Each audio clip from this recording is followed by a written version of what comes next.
Então, como o Falco comentou também, numa busca não só de crescimento, mas também numa busca de completar e deixar essa estratégia mais sólida, a Brasil Telecom complementou bem esse mapa, de forma que a gente passa a ter uma abrangência praticamente nacional em todas as áreas de serviços que a gente atua.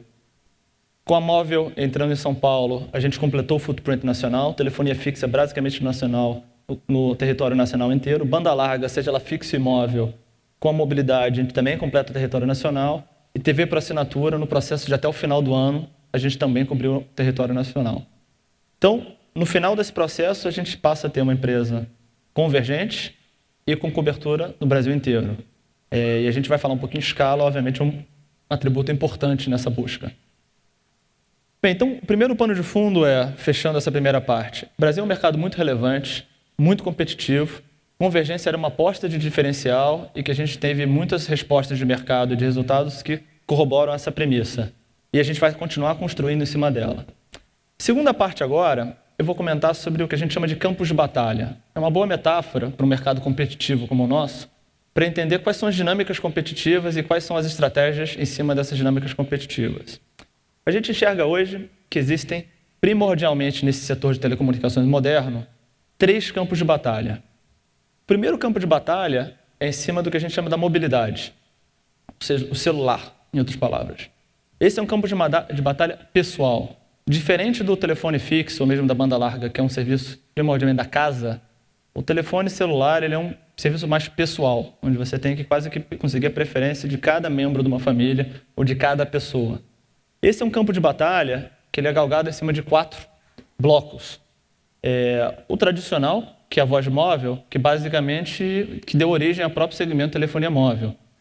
O desafio só desse pedaço é que, mesmo no Brasil, que ainda é um mercado crescente, é um mercado que existem pressões de receita já. Ou seja, como todo mercado competitivo, o cliente final ganha e ele ganha recebendo mais por menos. E isso pressiona o que na indústria a gente chama do ARPU, receita média para o usuário.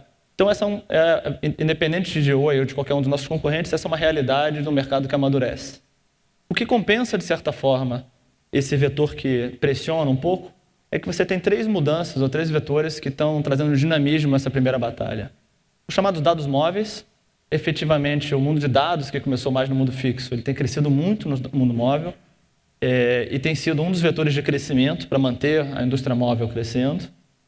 Um outro elemento que são os aparelhos, que no início tinham o único papel de ser um telefone, eles deixaram de ser um telefone e estão virando pequenos computadores. E uma coisa pouco entendida ainda é como é que essa transição tem sido rápida. Um dado pouco intuitivo é que você pega um país como o Brasil, onde você tem uma pirâmide social, obviamente, com mais gente de renda mais baixa e renda menos concentrada no topo, e você imaginaria que esses telefones mais sofisticados estariam primordialmente concentrados na mão da classe A e B. E, contraintuitivamente, eles são distribuídos de maneira homogênea, ou seja, se a nossa base é na casa de 85% pré-pago e 15% pós-pago, o mix desses novos telefones inteligentes, com imagem, programas, aplicativos, é quase que homogêneo na nossa base. Então, ele é um fenômeno que não está restrito à classe A e que vai ser crucial na preferência do cliente nessa batalha da mobilidade. E, por último, surgiu a chamada banda larga móvel. Só para diferenciar o que a gente chama de dados móveis ou banda larga móvel, dados móveis a gente está chamando dos dados no telefone, nesses telefones inteligentes, os smartphones, enquanto banda larga móvel como um complemento à banda larga fixa para você usar o seu notebook fora de casa. Então, é uma tecnicalidade, mas é como a indústria hoje segmenta esses 4. Então, esse é o primeiro vamos dizer, campo de batalha. O segundo campo de batalha, e isso é uma mudança significativa de como é que a gente enxergava o setor, é a casa. Ele não é mais um campo de batalha de operadoras competindo pela preferência de telefonia fixa.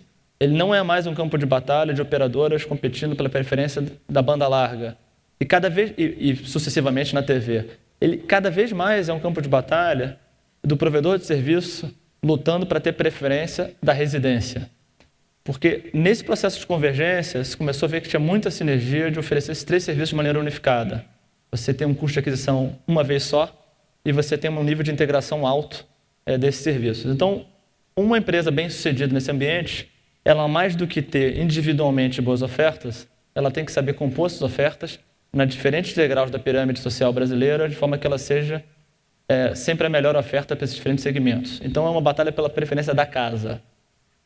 E, por último, O último campo de batalha, que basicamente todas as empresas no mundo e no Brasil têm, é da empresa. Seja as pequenas e médias empresas ou as grandes empresas, que também vêm serviços de forma integrada. Aí, no lugar da TV, na verdade, a mobilidade passa a ter um papel mais forte. As empresas cada vez mais buscam telefonia fixa, móvel, banda larga e mesmo algumas novas funcionalidades no mundo de tecnologia da informação, que antes eram dissociadas de telecom, e a gente vê essas coisas se juntando. Então, nesse pano de fundo, como é que a Oi se posiciona e está se preparando para os próximos 3 anos, já nesse modo de acelerar um pouco os motores para o crescimento? Na mobilidade, como não podia deixar de ser, a gente vai fazer uma estratégia mais cirúrgica na voz, ou seja, fatiando o país em função das nossas diferentes presenças de mercado. É natural que a gente vai ser mais agressivo em mercados onde a gente é novo entrante, seja o caso de São Paulo, que a gente está menos tempo, seja o próprio da própria antiga região 2, a região da Brasil Telecom, é natural que a gente vai ser mais agressivo para replicar o sucesso que a gente teve na região 1. Em dados móveis, aparelho e banda larga, eles vão fazer parte integral da nossa estratégia, onde uma diferencial da Oi é a maneira com que a gente vai posicionar aquele quadradinho dos banda larga móvel. Na nossa visão, a banda larga móvel, diferente de uma empresa pura móvel, ele é um complemento da banda larga fixa. Em última instância, a gente não se qualifica como um provedor de banda larga fixa ou móvel. O nosso posicionamento é buscar resolver os desafios de conectividade dos nossos clientes. Quando eles estiverem dentro de casa, eles vão ter a melhor banda larga de mais alta velocidade e qualidade que a fixa, e uma extensão disso quando estiverem saindo de casa, e não mais uma visão tão segmentada e separada. Mudando para casa, um dos desafios dos próximos 3 anos é a gente efetivamente colocar o pé no acelerador em 2 áreas que são os vetores de crescimento dentro da casa. Se você olha a penetração de voz fixa no Brasil e nas residências brasileiras e compara com TV paga e banda larga fixa, naturalmente é muito mais alta a penetração de telefonia fixa. E esse é o ponto de partida que a gente tem hoje na casa dos nossos clientes. É como é que a gente rapidamente consegue penetrar com os demais serviços e tem uma oferta mais aderente, mais competitiva em todos esses lugares. Então, TV paga vai ser um vetor de crescimento, já foi alguma extensão nos últimos 2 anos, onde a gente começou a cobrir o Brasil, e a gente acelera num segmento de TV, especificamente na classe C. Hoje a gente vê a TV por assinatura é muito pouco penetrada, por N razões, e é uma grande oportunidade de crescimento. Conseguir fazer esse pacote para residências que começam a ter um mínimo de renda disponível para ter acesso a esse serviço. E a banda larga também, a gente poderia dizer que nos próximos 3 anos o desafio se divide em 2 tipos de banda larga. Em mercados de alta demanda, nos grandes centros, é um mercado já absolutamente competitivo, e a Oi tem planos agressivos de começar a entrar em velocidades mais altas. Velocidades de banda mais altas vão ser um dos principais atributos na escolha do melhor fornecedor. Inevitavelmente, aqui a gente vai abrir mão de várias tecnologias, entre elas o que na indústria chama de FTTH, que nada mais é do que você levar uma fibra até dentro da casa do cliente, onde você sai das velocidades atuais de banda larga de 1, 5, 10 mega e você vai para uma categoria de velocidades até 100, 200 mega.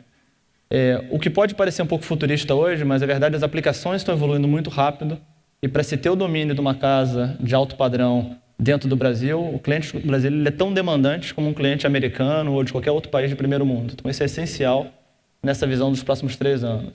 E por outro lado, a oportunidade de volume está na chamada classe C, que a gente já falou algumas vezes aqui, ou seja, a gente já levou o nosso backbone para o Brasil inteiro, e tem uma oportunidade imensa de como é que você penetra e cria realmente um plano nacional onde você conecta praticamente todos os municípios com clientes com banda larga. Então, seriam as 2 partes da pirâmide, uma banda larga super sofisticada, nesse cenário altamente competitivo, onde a gente vai estar puxando em níveis de países asiáticos ou países ou como o caso dos Estados Unidos, e, por outro lado, fazer um papel quase, me arriscaria a dizer, de universalização dessa banda larga em outras geografias do país.